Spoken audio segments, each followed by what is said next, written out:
Menurut Ki Hajar Dewantara, pendidikan adalah menuntun segala kekuatan kodrat sang anak sehingga ia mencapai keselamatan dan kebahagiaan yang setinggi-tingginya, baik sebagai manusia maupun sebagai anggota masyarakat. Pendidikan tidak hanya memberikan pengajaran berupa ilmu pengetahuan, namun juga pendidikan memberikan atau menumbuhkan nilai-nilai kemanusiaan yang ada pada anak, menumbuhkan nilai-nilai kebudayaan sehingga menciptakan anak atau manusia yang beradab.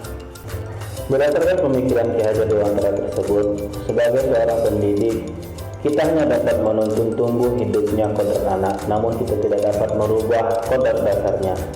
Kemudian dalam memberikan pembelajaran, kita harus berpusat pada murid, kita harus berfokus pada murid, memberikan kenyamanan saat mereka belajar, memberikan kebebasan dan kemerdekaan dalam belajar. Namun kita harus tetap memberikan pengawasan dan mengarahkan setiap anak agar mereka tidak kehilangan arah dan membahayakan dirinya. Apa yang akan kita lakukan dan dapat kita lakukan?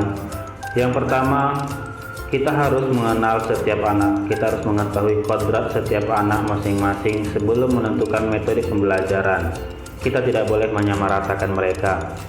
Kita dapat melakukannya dengan cara mendiagnosis awal sebelum memulai pembelajaran.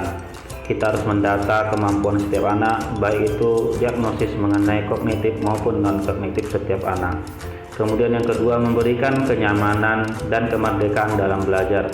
Kita tidak boleh memberikan tekanan, kita tidak boleh memberikan pembelajaran yang membosankan, kita tidak boleh memberikan pembelajaran yang hanya dengan metode ceramah, namun kita harus membuat pembelajaran yang menyenangkan dan memberikan kebebasan, tidak memaksakan setiap anak harus lulus atau mampu mengikuti semua mata pelajaran.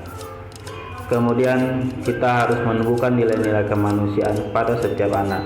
Kita dapat melakukannya dengan cara memberikan nasihat-nasihat yang berhubungan dengan kemanusiaan, budi pekerti dan akhlak mulia.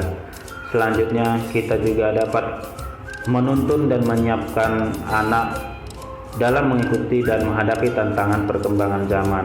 Disinilah peran kita dalam menuntun dan mengawasi serta mengarahkan anak agar tidak terpengaruh dampak negatif dan tersesat sehingga dapat merugikan anak dan membahayakan dirinya kelak. Inilah hasil pemikiran dan refleksi konsep pendidikan Ki Hajar Dewantara, baik itu mengenai pendidikan, apa yang harus kita lakukan, apa yang dapat kita lakukan, dan bagaimana kita menerapkannya dalam proses pembelajaran. Terima kasih, semoga bermanfaat. Assalamualaikum warahmatullahi wabarakatuh.